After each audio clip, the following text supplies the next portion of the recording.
Superman and Optimus Prime go really well together, both aliens that had to flee their dying planet along with the few remnants of their culture, growing to be the embodiments of peace and hope, fighting to protect everyone, and of course, the red, yellow, and blue. But their direct counterparts also go hand in hand together perfectly.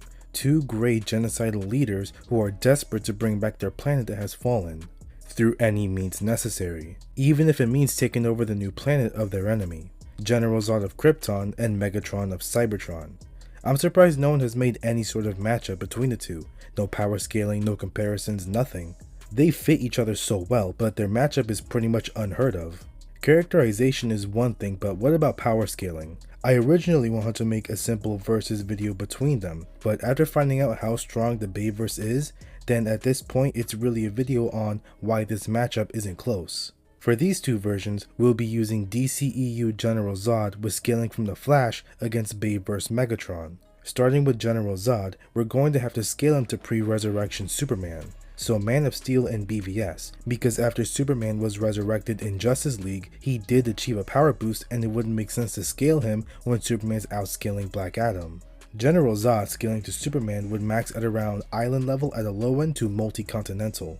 When Superman was trying to destroy the World Engine, a machine that was increasing the mass and gravity of the Earth, it would be scaled to around multi-continental. Because this machine was trying to make Earth more like Krypton, the side effect was drastically weakening Superman so much that he couldn't fight it. But even directly under the beam, he was able to overcome it and one-shot it. The World Engine was calced at multi-continental. A weakened Superman was able to one-shot this machine, which in power scaling is around 7 to 10 times stronger. We don't exactly know how much weaker Superman was compared to his base, but from scaling, we can assume that base Superman is about 10 to 15 times stronger than the multi-continental World Engine. There's also other feats like him shifting tectonic plates that puts him in the country levels.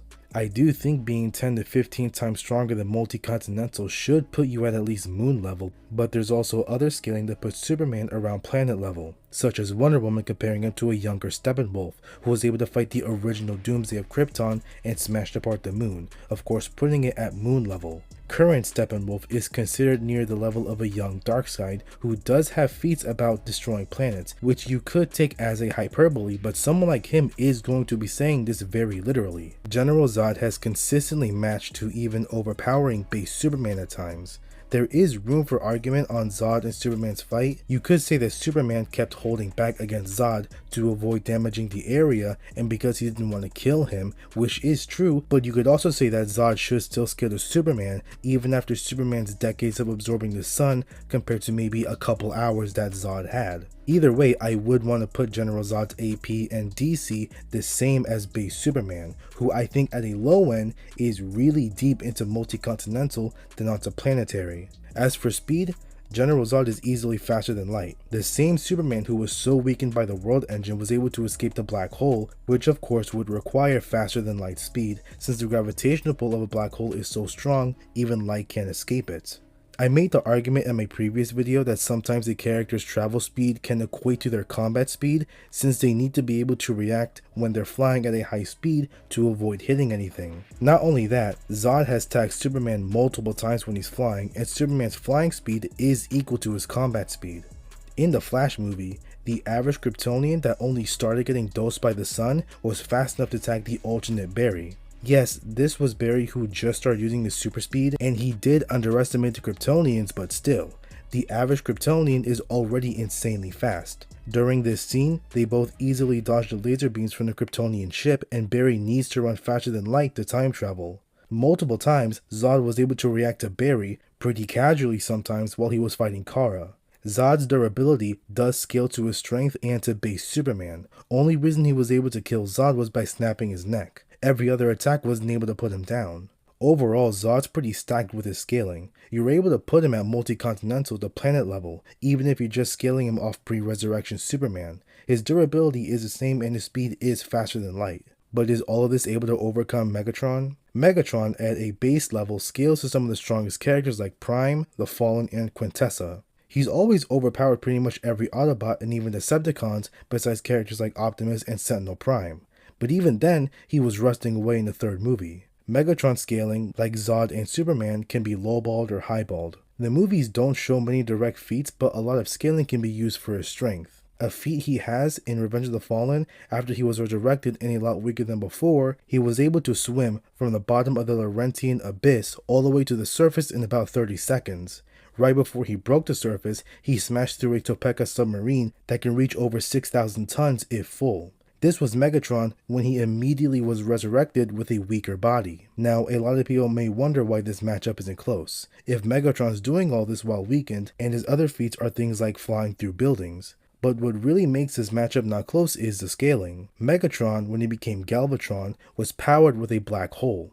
A black hole's attack potency is about solar system level. Optimus, in Age of Extinction, was able to fight on par with Galvatron, who was powered by the black hole. So you can put Optimus at solar system level with this scaling, putting Megatron at it when he's consistently fighting Prime at an equal level, even when he's weakened, and especially when he becomes Megatron again. The Fallen was able to survive the explosion of a Sun Harvester, a machine that's literally able to destroy stars to create more energon, and the Fallen was able to survive its explosion. Prime was only able to kill the Fallen, and Megatron consistently scales the Prime.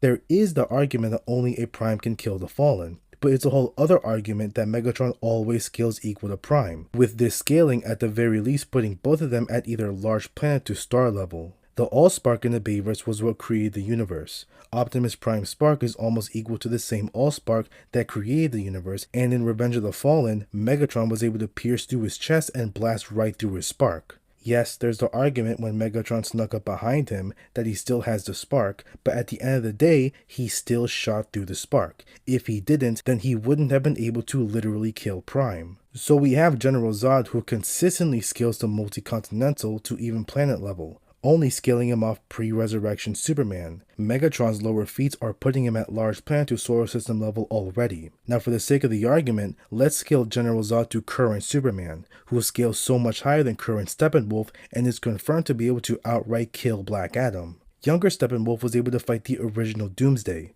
One of the moons of Krypton was shattered and the fragments still haven't been pulled back to its center, meaning that it's able to overpower the moon's gravitational pull, which 100% puts the feat at least moon level, maybe even planet level. Now a current Steppenwolf clearly has to be leagues higher than his younger self and a younger Darkseid, who has multiple statements of him being a planet buster. Superman, when he was resurrected, was leagues above Steppenwolf. He was bullying that man, casually one-shotting his axe, putting him down multiple times with punches that clearly was just him holding back. We don't exactly know how much stronger current Steppenwolf is compared to when he was younger, and we genuinely don't know how much stronger Superman was compared to Steppenwolf. He's definitely planet level at a casual level though, so we can maybe put him at large planet level too, if we really want to, at star level just to make it more fair. And there is his scaling above Black Adam. Obvious hyperbole is used when describing him as being able to destroy the planet, but there is a calc of when there was an alternate timeline of him killing the Justice League, and it seemed that he did in fact destroy a planet. Superman scales higher because he was counted on by Waller to be there if Black Adam steps foot out of Kahndaq. Not to mention, Dwayne "The Rock" Johnson himself literally states how Superman is in fact stronger than Black Adam. Keep in mind, not only is he the actor, he's the producer. He had a lot of control over Black Adam and he clearly was super passionate about Black Adam. So any statement is pretty much confirmed.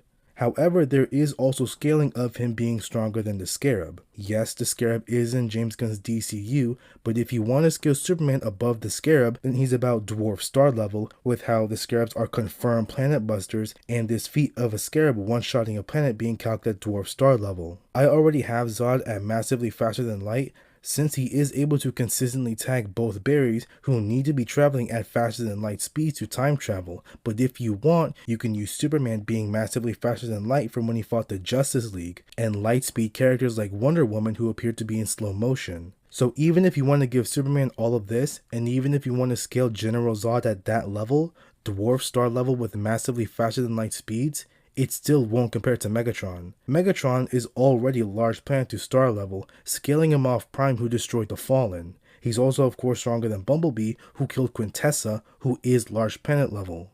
Then there's him destroying the universe level spark that Prime had, him scaling him off Prime who fought a black hole powered Galvatron, and not only that, the more expanded on scaling of the Fallen. The Fallen is a trans-dimensional being, already being above the third dimension, putting him at universal. The Fallen was stated to surpass creation.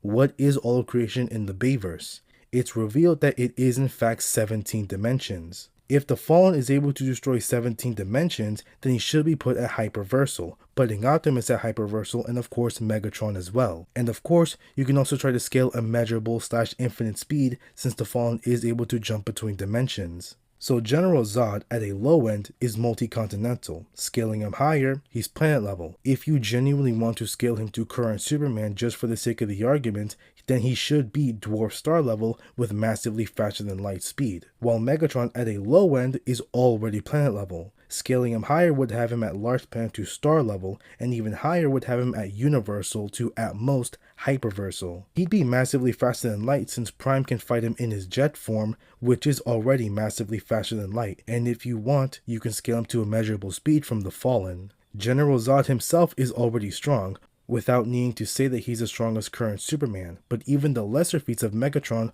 already puts him above Zod's level. I thought this would be a closer match, and I do love the parallels between the two, but in reality, Megatron is simply just leagues higher than Zod, and even pretty much the whole DCEU. Marvel Rivals came out, and I've been having a lot of fun with it, so don't be surprised if my next video is talking about it. I also learned that the PS5 can record an hour of gameplay, so you already know I'm going to be taking advantage of that. Thank you for the support. At the time of recording this, I've reached almost 5,000 subs. Thank you guys so much for all the support. I want to post a lot more on this channel because it's something that I enjoy and it's a passion that I have. But you know, life's just been going crazy with me right now. I hope I can expand more, not only on the matchups of the power scaling, but other stuff besides power scaling. Because you guys probably know that before I did power scaling, I would post a lot about comics and anime and Godzilla. I do want to post more video essays, and I do want to post more things besides power scaling, so I hope you guys would enjoy that. Join my Patreon if you want to support me in all this. Please be kind to yourself and each other. Thanks for watching.